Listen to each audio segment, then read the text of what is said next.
जख्म पर जख्म खा के निकले हैं, हाँ मगर मुस्कुरा के निकले हैं। सर झुकाने का हुक्म जब आया और भी सर उठा के निकले हैं। हम डरने वाले लोग नहीं हैं।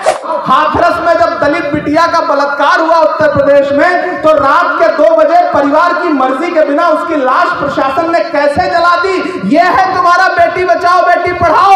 उन्नाव में एक बिटिया का भाजपा के विधायक ने बलात्कार किया और सजा के रूप में अभी भी जेल में है। उससे मिलने के लिए भाजपा के सांसद जेल जाते हैं। यह है तुम्हारा बेटी बचाओ बेटी पढ़ाओ। यह है तुम्हारा बेटी बचाओ बेटी पढ़ाओ। क्या उत्तर प्रदेश के सोनभद्र में भाजपा का एक विधायक बलात्कार के आरोप में 25 साल की सजा काट रहा है। यह है तुम्हारा बेटी बचाओ बेटी पढ़ाओ। अभी इलेक्टोरल बॉन्ड में खुलासा हुआ है कि पहले उससे एक झटके में 52 करोड़ रुपए का चंदा लिया भाजपा में, उसके बाद वैक्सीन बनाने का ठेका दिया। मोदी जी का सिर्फ एक नारा है, चंदा दो धंधा लो, कोई जिए मरे उससे कोई मतलब नहीं है। लाइव न्यूज, खबर तो पक्की है। उनसे सवाल पूछो कि गैस सिलेंडर तो उस समय 400 रुपए का था, आप तो महंगाई कम करने आए थे। स्मृति ईरानी सर पर गैस सिलेंडर लेकर के जंतर मंतर पर बैठती थी। आज वही गैस सिलेंडर कितने का हो गया? 1000 के पार हो गया। पूछो सवाल कि वो खाने का तेल, सरसों का तेल जो 70 रुपए था, वो 200 रुपए के पार कैसे पहुंच गया।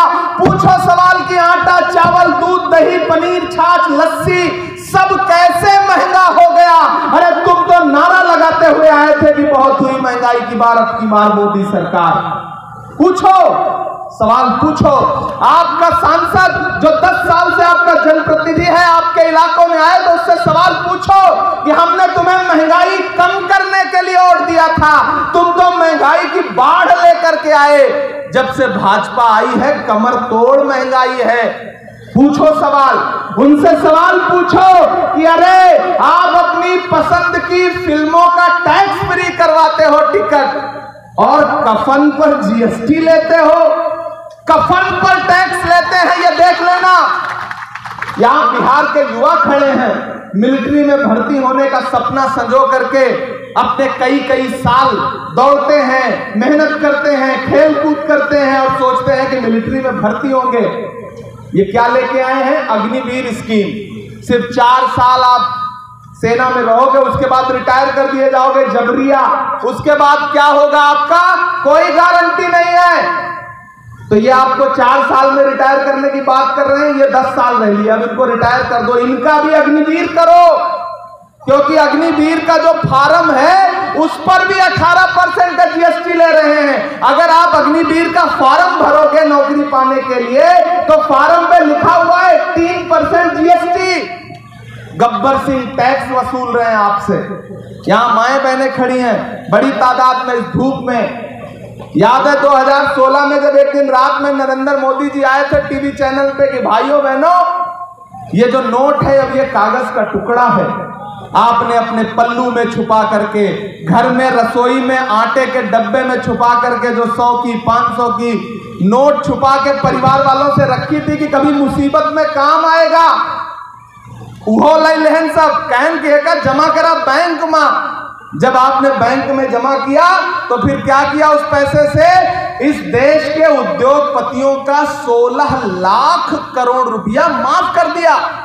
आपके ऊपर 10,000 का लोन हो अभी ना, तो बैंक वाले घर कुर्क कर देते हैं, लेकिन बड़े बड़े उद्योगपतियों के ऊपर हजारों करोड़ रुपए का कर्ज है, वो लंदन चले जा रहे हैं, मोदी जी को पता भी नहीं चल रहा है। और तो और एक बहुत महत्वपूर्ण बात आपसे कहना चाहता हूं लहलादपुर वालों, कोरोना आया तो वैक्सीन लगवाई गई। मैं पार्लियामेंट में हेल्थ कमेटी का, स्टैंडिंग कमेटी का मेंबर हूं। पूरे देश को पकड़ पकड़ के वैक्सीन लगवाई गई। ऐसा लग रहा था कि जो वैक्सीन नहीं लगवाएगा वो समाज का सबसे बड़ा अपराधी होगा, ऐसा किया जा रहा था। और उसके बाद हमने देखना शुरू किया कि 20-20 साल के नौजवान जिम करते हुए, क्रिकेट खेलते हुए, चलते हुए ऐसे गिर रहे हैं, दम तोड़ दे रहे हैं। पता चल रहा है हार्ट अटैक आ जा रहा है। इससे पहले कभी सुने थे कि 20 साल के 25 साल के नौजवान को हार्ट अटैक आता है? हार्ट अटैक तो 50 साल 60 साल के बुजुर्गों को आता था। 25-25 साल के, 20-20 साल के, 17-17 साल के नौजवान ऐसे क्रिकेट खेलते हुए गिर रहे हैं, मर जा रहे हैं, जिम करते हुए गिर रहे हैं, मर जा रहे हैं, शादी में डांस करते हुए गिर रहे हैं, मर जा रहे हैं। जानते हैं क्यों?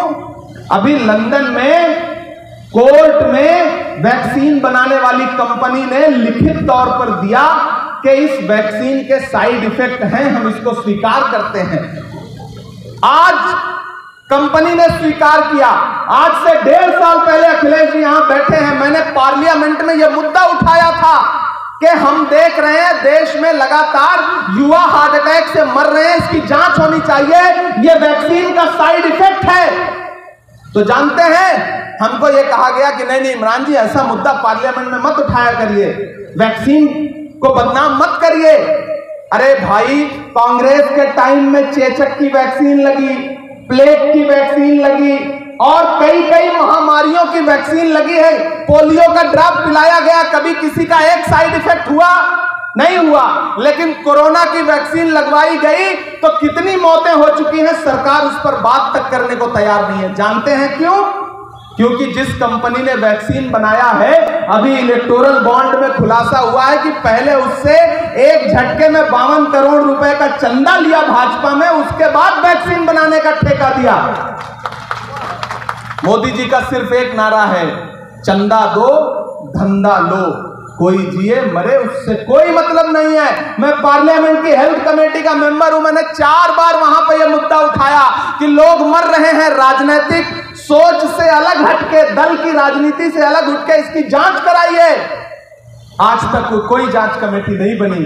इसलिए मैं आपसे ये कहने आया हूं लैलातपुर वालों कि कांग्रेस आपसे हिंदू मुसलमान की बात नहीं करेगी, मंदिर मस्जिद की बात नहीं करेगी। आपके मुद्दे पर महंगाई में, पार्लियामेंट में महंगाई के मुद्दे पे लड़ना होता है तो सबसे आगे अखिलेश भाई खड़े होते हैं और मैं खड़ा होता हूं। वहां ना ये हिंदू होते हैं ना मैं मुसलमान होता हूं। मैं आपका प्रतिनिधि बन करके, आपका प्रतिनिधि बन के वहां लड़ते हैं सरकार से।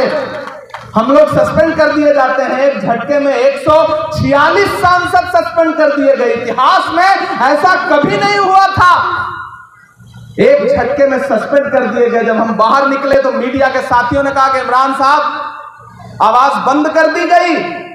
तब मैंने कहा कि जख्म पर जख्म खा के निकले हैं, हाँ मगर मुस्कुरा के निकले हैं। सर झुकाने का हुक्म जब आया और भी सर उठा के निकले हैं। हम डरने वाले लोग नहीं हैं, हम डरने वाले लोग नहीं है, किसी भी सत्ता के सामने घुटने टेकने वाले लोग नहीं हैं। मैं आज आपके बीच में यहां खड़ा होकर के और खास तौर से अपने समाज के लोगों से ये अपील करना चाहता हूं कि ये चुनाव सिर्फ सांसद चुनने का चुनाव नहीं है, ये चुनाव है दिल्ली की गद्दी में कौन सी सरकार बनेगी ये तय करने का। ये चुनाव सिर्फ नाली, सड़क और पानी का चुनाव नहीं है, ये चुनाव है कि भारत का संविधान बचेगा या नहीं बचेगा, भारत में कौन सा नया कानून बनेगा, ये तय करने का चुनाव है। और ऐसे में राहुल गांधी जी ने अपना प्रतिनिधि बना करके आकाश कुमार सिंह को आपका प्रत्याशी बनाया है, इंडिया गठबंधन का प्रत्याशी बनाया है। लालू जी सपोर्ट कर रहे हैं, लेफ्ट सपोर्ट कर रहा है, वीआईपी सपोर्ट कर रहे हैं। जब सारी अच्छी ताकतें एकजुट हो गई हैं तो फिर जनता को भी एकजुट होना पड़ेगा। आप एकजुट होंगे तो आपके यहां का जो सांसद आने वाला चुना जाएगा आकाश कुमार सिंह, वो इस देश के प्रधानमंत्री बनाने में एक वोट का सहयोग करेगा हमारा भाई। इसलिए मैं आपके बीच में अपील करने के लिए आया हूं कि ये लड़ाई बहुत महत्वपूर्ण है। इन्होंने पिछले 10 साल में सिर्फ झूठे नारे दिए। क्या नारा दिया? बेटी बचाओ बेटी पढ़ाओ नारा सुने थे आप सब, बेटी बचाओ बेटी पढ़ाओ। फिर इस नारे की सच्चाई क्या हुई? अब जब आपके सांसद आए तो पूछना कि भाई तुम तो नारा दे रहे थे बेटी बचाओ बेटी पढ़ाओ, हाथरस में जब दलित बिटिया का बलात्कार हुआ उत्तर प्रदेश में तो रात के 2 बजे परिवार की मर्जी के बिना उसकी लाश प्रशासन ने कैसे जला दी? यह है तुम्हारा बेटी बचाओ बेटी पढ़ाओ। उन्नाव में एक बिटिया का भाजपा के विधायक ने बलात्कार किया और सजा के रूप में अभी भी जेल में है, उससे मिलने के लिए भाजपा के सांसद जेल जाते हैं। यह है तुम्हारा बेटी बचाओ बेटी पढ़ाओ, यह है तुम्हारा बेटी बचाओ बेटी पढ़ाओ। क्या उत्तर प्रदेश के सोनभद्र में भाजपा का एक विधायक बलात्कार के आरोप में 25 साल की सजा काट रहा है? यह है तुम्हारा बेटी बचाओ बेटी पढ़ाओ।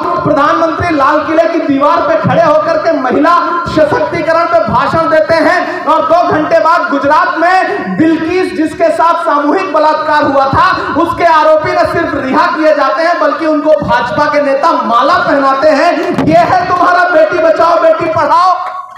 वो बेटियां जो ओलंपिक मेडल लाती हैं, वो जंतर मंतर पर भाजपा के एक सांसद के खिलाफ धरना देती हैं, प्रधानमंत्री की चौखट पे अपना मेडल लेकर के जाती हैं। प्रधानमंत्री बेटियों के साथ नहीं खड़े होते, अपराधी के साथ खड़े होते हैं। ये है इनका बेटी बचाओ बेटी पढ़ाओ। लाइव न्यूज, खबर तो पक्की है।